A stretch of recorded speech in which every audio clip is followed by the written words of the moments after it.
ইনজাদ ফারাদকে বললেন, আজ শুক্রবার, সপ্তাহের সেরা দিন। দাদাভাই বললেন, শুক্রবারের একটি গুরুত্বপূর্ণ ভূমিকা রয়েছে, যা হলো ইসলামকে শক্তিশালী করা। মা তাদের দাঁত ব্রাশ করতে এবং নখ কাটতে সাহায্য করছেন। বাবা তাদের অ্যালকোহলমুক্ত সুগন্ধি লাগিয়ে দিচ্ছিলেন। ইনজাদ ও ফারজাদ জুমুয়ার দিনের জন্য প্রস্তুত। পরিবারের সবাই সূরা আল কাহফ তেলাওয়াত করছে। ফারজাদ তার পরিবারের কোরআন তেলাওয়াত শুনছে।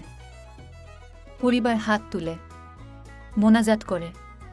তারা নবী মুহাম্মদ সাল্লাল্লাহু আলাইহি ওয়াসাল্লাম এর প্রতি দুরূদ ও দোয়া পাঠায়। তারা পায়ে হেঁটে মসজিদে গেল। ইনজাদ ও ফারজাদ তাদের বাবা ও দাদাকে মসজিদে অনুসরণ করছিলেন। সবাই একত্রে জুমার নামাজ আদায় করে। জুমুয়াহ নামায় আদায় করার পর তারা দাদুমণির ও মায়ের সাথে বসলেন এবং অনেক দোয়া করেন। ছেলেরা তাদের মনে প্রশান্তি অনুভব করছে। ফারজাদ বলেছেন, আমি শুক্রবার ভালোবাসি। ইনজাদ উত্তর দিল, আমিও। ফারজাদ। এভাবে একটি বরকতময় জুম্মার দিন শেষ হলো।